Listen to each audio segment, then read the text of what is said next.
Thank you so much for your time. Thank you. You were born in 1997 and you've had such an exciting journey. You were an IPL cricketer yourself. Now you own a team. You're an entrepreneur. You went to Harvard Business School. Anything you wish to add to your CV or you wish you had added? Very kind introduction. Thank you so much. No, I feel very lucky to have been able to do so many different, but I think and hope additive things in my life so far. I've thoroughly enjoyed every experience that I've been privileged to have, and yeah, super lucky. So what motivates you to wake up? Honestly, it's the work that I do.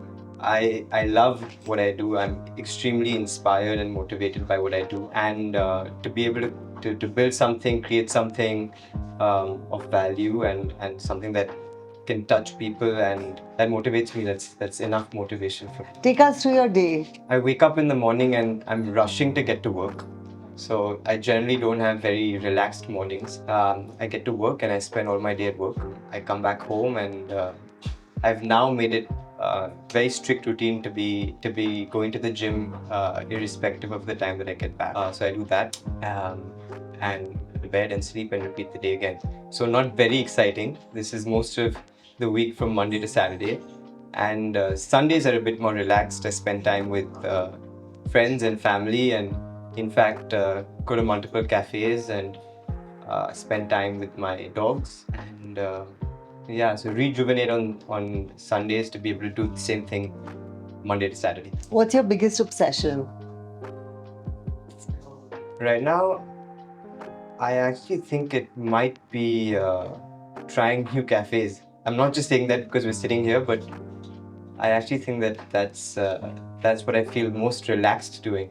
All right, we're going to talk about your brand new cafe very soon. But first, take us through your entire cricketing journey. It's so exciting. You played the IPL. Did you push for the RCB purchase? Well, I think yes, but not because I've played the IPL.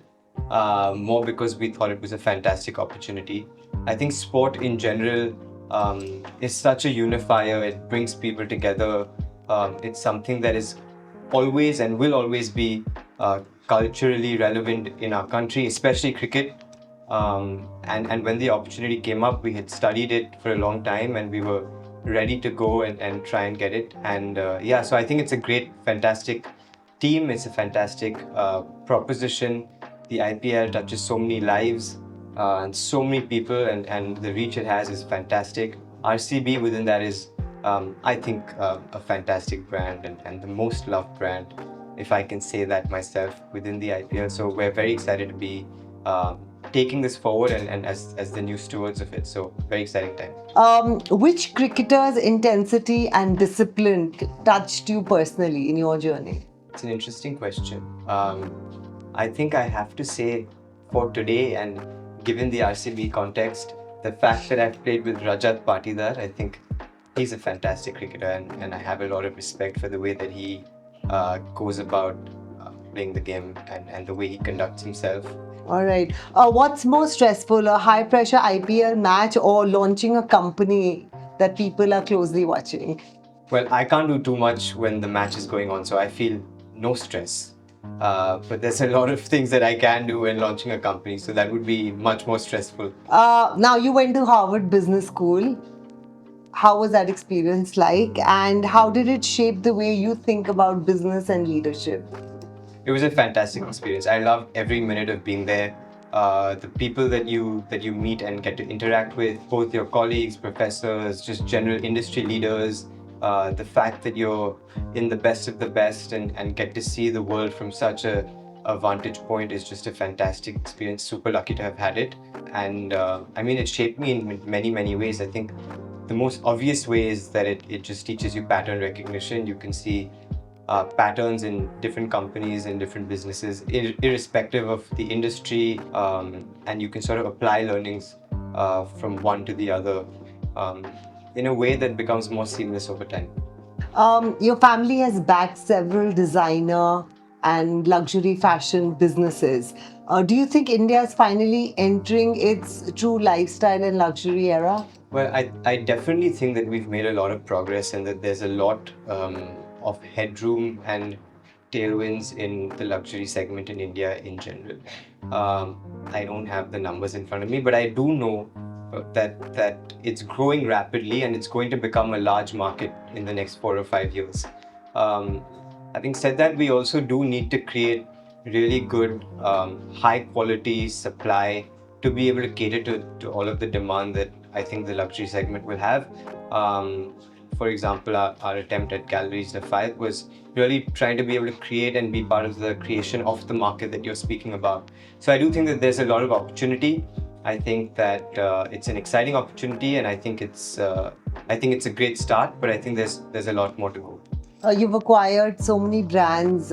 Which one is your favorite fashion or luxury brand? Well, I think I'm very inspired by what Sabyasachi has created. I think it's one of India's best brands, and I think we as a country should be really proud of what Sabyasachi as a brand has created. So I would say that I'm truly inspired by Sabyasachi, the brand, and the person. All right. What's your larger game plan? Coffee, fashion, hospitality, lifestyle? I actually don't see I don't see it that way. I think that we have as the seventh generation of this group. I think we have investments, operations in various industries, various segments. I think the game plan is really to be good stewards, good operators, good managers, good shareholders, or good investors in any industry that we're present in or want to be present in. For me, it doesn't really matter whether that's consumer, whether that's infrastructure, whether it's manufacturing, whether it's real estate.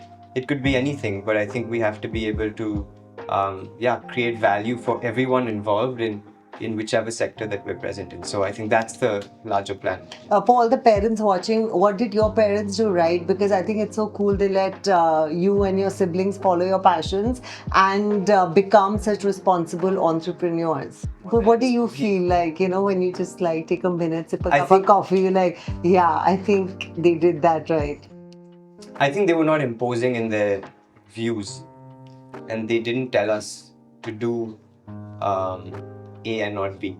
And I think over a longer period of time, that means that people can explore and do things that they feel are their calling, but also with the right values and the right culture. And it so happened that we did that and all came back to knowing that we want to be good stewards of this fabulous legacy that we have. So I think it was just the fact that they let us be and were the wind beneath our wings and didn't impose their thoughts on us.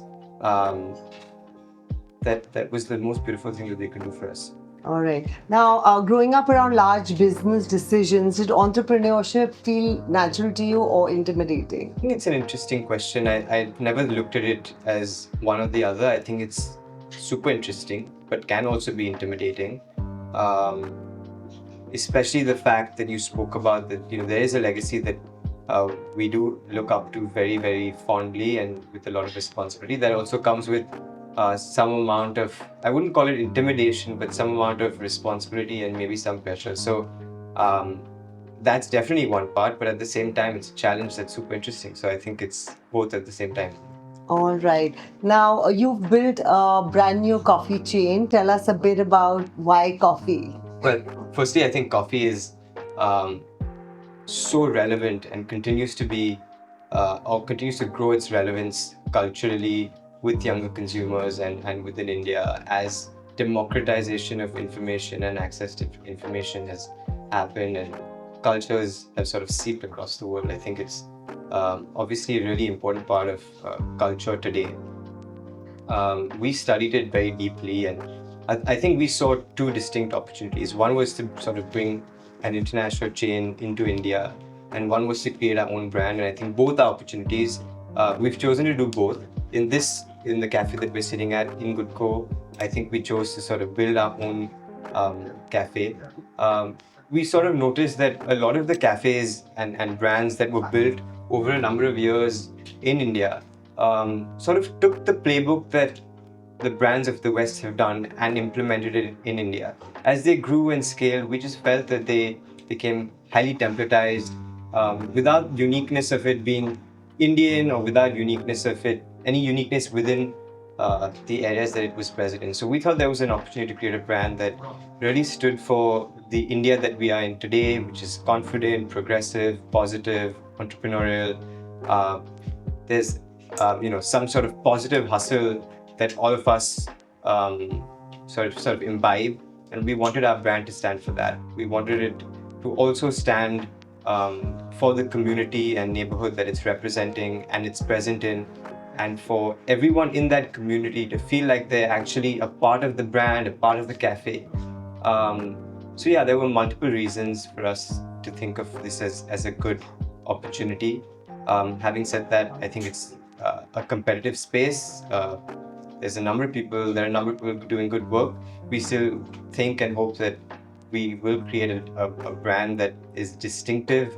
And more generally and more broadly, I think we have the opportunity to create a brand that not only sells the functional product, which is coffee and food, but also sells the idea of the India that I spoke about, and sells the idea of taking India to the world and bringing the world to India. And while building this brand, was there ever a thought, will this work out? Were you nervous for a second? Will it work out or it won't?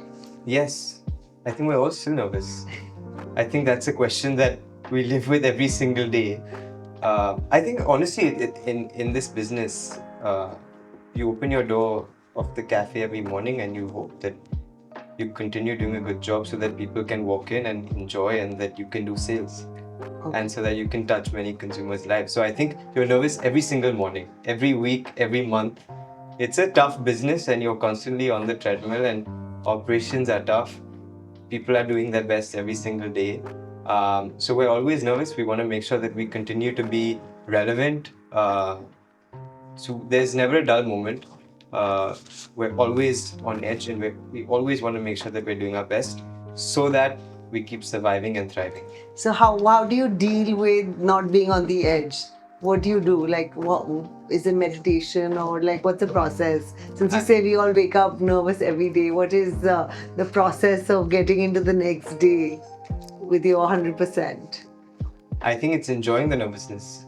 You have to enjoy the process, you have to enjoy the challenge, and knowing that it's a tough business, but you're creating in the process something that's really valuable and something that people value, and that creates economic value, that creates value for people around, that creates value for consumers, stakeholders, employees, the community at large. I think it's the fact that you have the opportunity to do that tides you over, or makes you want to wake up every day and keep going. Thank you. It's a great cafe. Thank you for having me here, and good luck, and thank you so much. Thank you so much. Appreciate it. Hope you enjoyed watching it. Thank you so much for watching.